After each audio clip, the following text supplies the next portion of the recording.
एक गुरु का एक शिष्य बहुत दुखी था। जब भी वो भिक्षा मांगने के लिए आसपास के गांव में जाता तो उसे वहां दुख दर्द तकलीफ दिखाई देते। ये सब देखकर वो बेचैन रहने लगा। वो ईश्वर से प्रार्थना करता कि सबको सुख दे, खुशी दे, शांति दे। एक दिन उसके मन में ये प्रश्न उठा कि क्यों इस दुनिया को बनाने वाला ने इन सबको दुख दिया है, क्यों नहीं वो सबको सुख दे देता। यही प्रश्न लेकर वो गुरु के पास पहुंचा और बोला, हे गुरुदेव, इस दुनिया के लोग इतने दुखी क्यों है? क्यों चारों तरफ दुखी दुख है?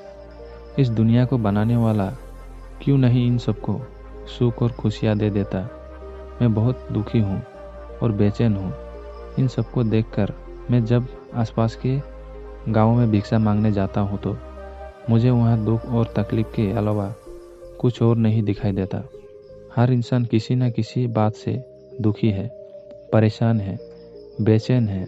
गुरु ने कहा, इन सबको सुख ही दिया गया है, लेकिन इन्हें अपना सुख दिखाई नहीं देता, तो इसमें कोई क्या कर सकता है?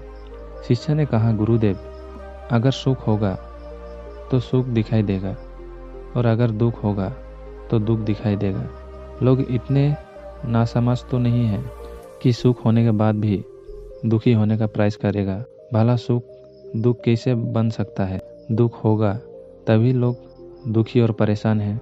ये सुन गुरु ने हल्की सी मुस्कान दी और कहा, मैं जानता हूँ कि तुम एक बहुत अच्छे मूर्तिकार हो। तुम एक काम करो, इन लोगों की सुख के लिए एक ऐसी मूर्ति बनाओ जिसे देखकर ये सब अपना दुख भूल जाए, चाहे थोड़े समय के लिए ही सही। शिष्य ने कहा, ठीक है गुरुदेव, मैं एक ऐसी मूर्ति बनाऊंगा जिसे अगर कोई देखे तो वो अपने दुख और दर्द भूलकर खुश हो जाए। शिष्य ने 3 महीने तक उस मूर्ति पर काम किया और दिन रात पूरी लगन से उस मूर्ति को रचता रहा। 3 महीने बाद जब उसकी मूर्ति पूरी तरह से बनकर तैयार हो गई तो वो गुरु के पास आया और बोला, हे गुरुदेव, आपके कहे अनुसार मैंने वो मूर्ति बना ली है।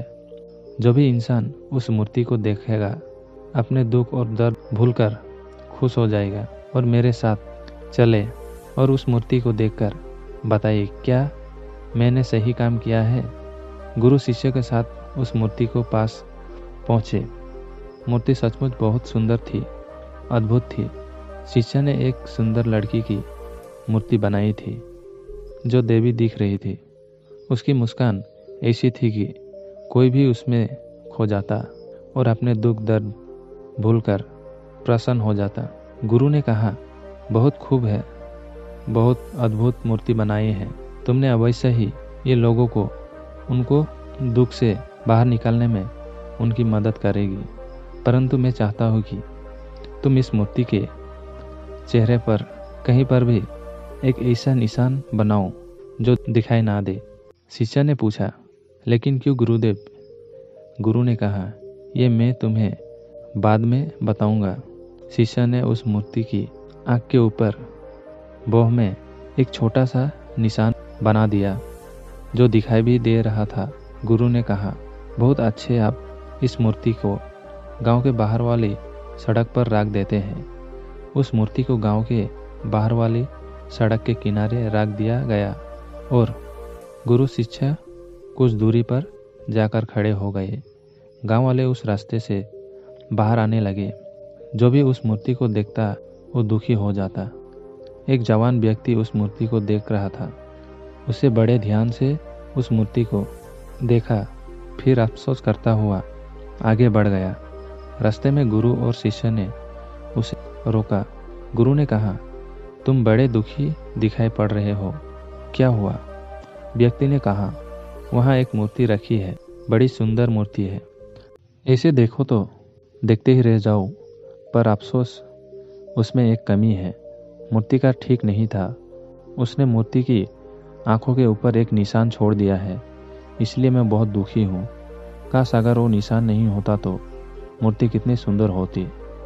शिष्य ने कहा, पर वो निशान तो दिखाई भी नहीं दे रहा था, तुमने कैसे देख लिया? व्यक्ति ने कहा, क्या बात कर रहे हो, मेरी तो पहली नज़र ही उस निशान पर पड़ी थी। ये कहकर वो व्यक्ति वहाँ से चला गया। एक दूसरा व्यक्ति उस मूर्ति को देख रहा था। वो भी दुखी होता हुआ आगे बढ़ गया। गुरु और शिष्य ने उस व्यक्ति को भी रोका और उससे पूछा, क्या हुआ, तुम इतने दुखी क्यों लग रहे हो? उस व्यक्ति ने कहा, वहाँ एक बहुत सुंदर मूर्ति है, पर मूर्तिकार बेकार आदमी था। उसने मूर्ति के चेहरे पर एक निशान छोड़ दिया है, जिसने मेरे मन खराब कर दिया। शिष्य ने पूछा, पर वो निशान तो दिखाई भी नहीं दे रहा था, तुमने कैसे देख लिया? उस व्यक्ति ने कहा, अरे कैसे बात करते हो भाई, मुझे तो पूरी मूर्ति में वो निशान ही दिखाई पड़ा। शिष्य ने कहा, क्या तुम उस निशान को छोड़कर सिर्फ मूर्ति नहीं देख सकते? क्या हुआ अगर उसमें एक छोटा सा निशान है? सब मूर्ति तो अच्छी है ना? व्यक्ति ने कहा, हाँ मूर्ति तो अद्भुत है, देवी है, लेकिन अगर उसमें वो निशान नहीं होता तो बस इसीलिए मैं दुखी हूँ। धीरे धीरे सभी गांव वाले ने वो मूर्ति देखी और सभी दुखी हो गए। शाम होने पर आखिर में राजा भी अपने रथ में सवार होकर वहाँ से निकला। उस मूर्ति को देखकर वो अस्तव्यस्त था कि इतनी अद्भुत मूर्ति रास्ते में क्यों खड़ी है। इसे तो उसके महल में होना चाहिए था। लेकिन थोड़ी देर में वो भी दुखी हो गया और उस मूर्ति को छोड़कर आगे बढ़ गया। गुरु और शिष्य ने उस राजा को रोका। गुरु ने राजा से पूछा, हे राजन, आप दुखी क्यों हो? क्या मूर्ति सुंदर नहीं है? राजा ने कहा, मूर्ति तो देवी है, पर एक वो निशान जो मूर्ति की आंखें के ऊपर है वो सही नहीं है। मूर्तिकार ने गलती कर दी, इसलिए मैं दुखी हूँ। काश अगर एक निशान नहीं होती तो मूर्ति मेरे राजा दरबार की शोभा बढ़ा रही होती। ये कहकर राजा भी वहाँ से चला गया। गुरु और शिष्य दोनों मूर्ति के पास पहुँचे। शिष्य ने बड़े ध्यान से मूर्ति को देखा। मूर्ति बहुत सुंदर थी, उसमें कोई कमी नहीं थी और ना ही वो निशान दिखाई दे रहा था। शिष्य बड़ा अस्तव्यस्त था। उसने गुरु से कहा, गुरुदेव, मूर्ति में तो कोई कमी नहीं है, पूरी मूर्ति अद्भुत है और देवी सर्वरूप है। एक छोटा सा निशान ही तो है, और वो भी ऐसे दूर से देखा तो दिखाई भी ना दे। बहुत पास आकर देखे तब भी बहुत ध्यान देने पर ही दिखता है। फिर ये सारे लोग उस एक छोटे से निशान के पीछे क्यों पड़े हैं? इन्हें बाकी की इतनी सुंदर मूर्ति क्यों नहीं दिख रही है? गुरु ने उत्तर देते हुए कहा, तुम पूछ रहे थे ना कि दुनिया बनाने वाले ने दुख क्यों दिया? उसने दुख नहीं दिया, उसने तो इन्हें सुख देने की सारी व्यवस्था की थी। पर यह सब पूरी मूर्ति नहीं देखते, ये कमी देखते हैं, ये पूरा सुख नहीं देखते। उसमें एक छोटा सा दुख ढूंढने में लगे रहते हैं। जैसे तुम्हारी मूर्ति में इन्होंने सुख की जगह दुख ढूंढ लिया। अर्थ मूर्ति की दिवाई देखकर सुख होने की बजाय एक छोटी सी कमी देखकर दुखी हो गए।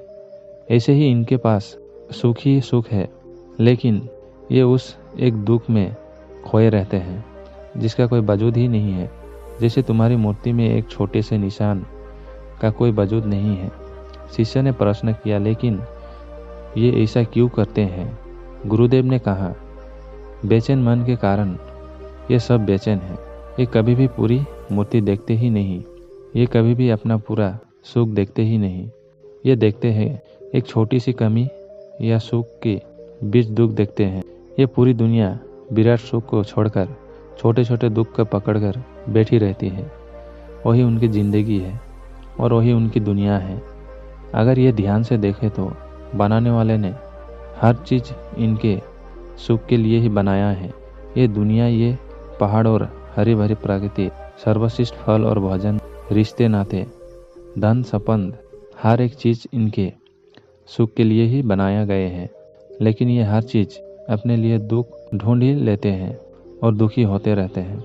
जिस प्रकार इस मूर्ति को बनाने वाले को सभी लोग दोष रहे थे, उसी प्रकार इस दुनिया को बनाने वाले को भी ये लोग दोष देते हैं। जबकि इसमें गलती किसकी है, मूर्तिकार की या मूर्ति को देखने वाले की?